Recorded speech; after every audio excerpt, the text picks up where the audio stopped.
going? I'm Casey Martin from Wine Country Pens and Wine Country Woodworks, and this is going to be a video of my Outfeed table that I built for my table saw. This was about $50, $60 project that I did a while ago, and I wanted to make a video on it for you guys to share how easy it was, how great it is in my opinion, and how easy it will be for somebody watching this video to make something like this. Obviously, as you can see, it's built, but I'll be walking through how I built it and how easy it is to hook on to a table saw like mine, which is a Grizzly G0771, but I know a lot of rigid table saws have the same type of attaching method, and I'll cover that, and also the material I used, which I can briefly mention right now.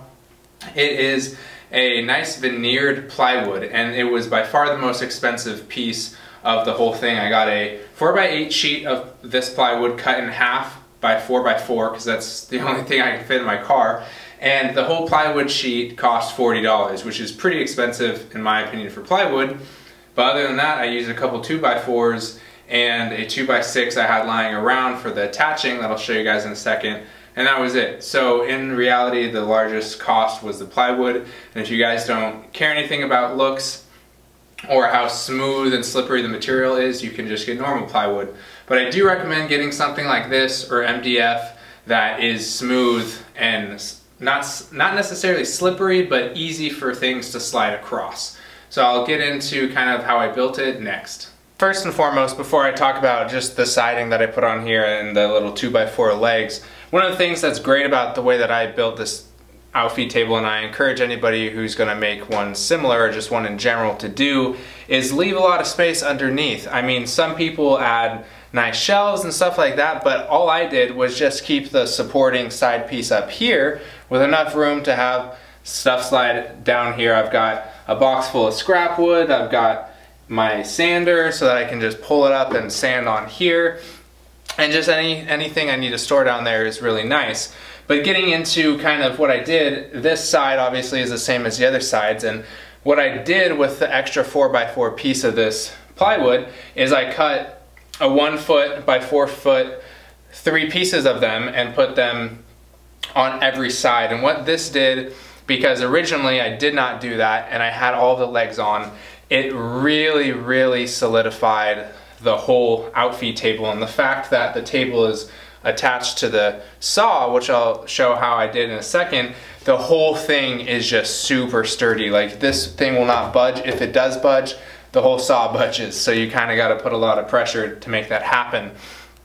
And what I did is I countersunk everything. So obviously, not only did I countersink here on the sides, it was the most important up on the top, and especially closer to the saw, because you don't want anything catching on the surface of the table when you're sliding over a piece of work or anything like that. So I'll show you guys the attaching now, which I think is probably the thing that will hopefully help a lot of people who have similar ways of that happening on their saw. Alright everyone, there's really not an easy way to go about showing this, so I'm going to use my phone camera, and hopefully the audio isn't too bad, but I can get in here and kind of show you guys the best as possible. So the way this table saw attaches is right here, this piece of metal bracket, this end cap on the bottom, if you take it off, is a T-track. And so that's how this gets attached here. What I did is I took quite a few bolts, as you can see at the bottom, and I attached it with this 2x6 so that I got the most amount of clearance possible that way, and then I used a 2x4 to prop up the 2x6 to give it some more added support so it didn't sag a bunch. And that's how I was able to get quite a few inches of surface area to screw the top of the plywood sheet down onto, and I was able to keep enough gap in order for the type of fence my table saw has, which of course there's a lot of sawdust buildup, but it has a little clasp on the end, and it needed to be able to run all the way the length of the table saw. But of course I still wanted the table to have something to grip down on, and so that's why I use a 2x6. Some people with a different style of fence may be able to get away with a 2x4 because they have some more room to get it closer.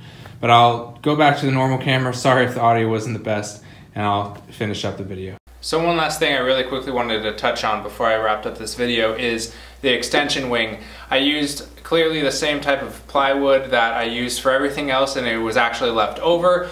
This attachment method is pretty straightforward because they actually had some spots for bolts at the perfect width to apply a 2x4 at the bottom that allowed for pretty much a perfectly flush fit with the plywood on top. So that was really easy. There were bolt slots over here to add another 2x4 for support.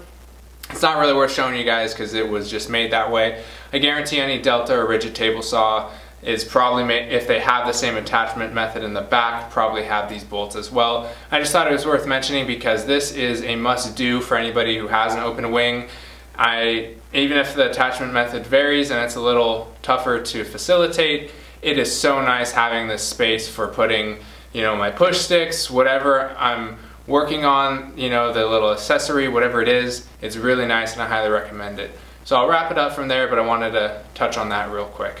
Alright everyone, well I really hope you enjoyed this video. I know I clearly didn't show anybody how I built it physically, but hopefully the walkthrough and the explanation was really great, and if nothing else, just the visual helped people come up with their own ideas, if not replicate something similar to what I did. So I really hope you guys liked the video. I think it's always nice to add little value videos like this, and if anybody else has any ideas for something similar, definitely leave a comment down below because I love making these videos. They're really helpful in my opinion. Let me know if you guys think they are. If you don't think they are, let me know and I'll stop doing them.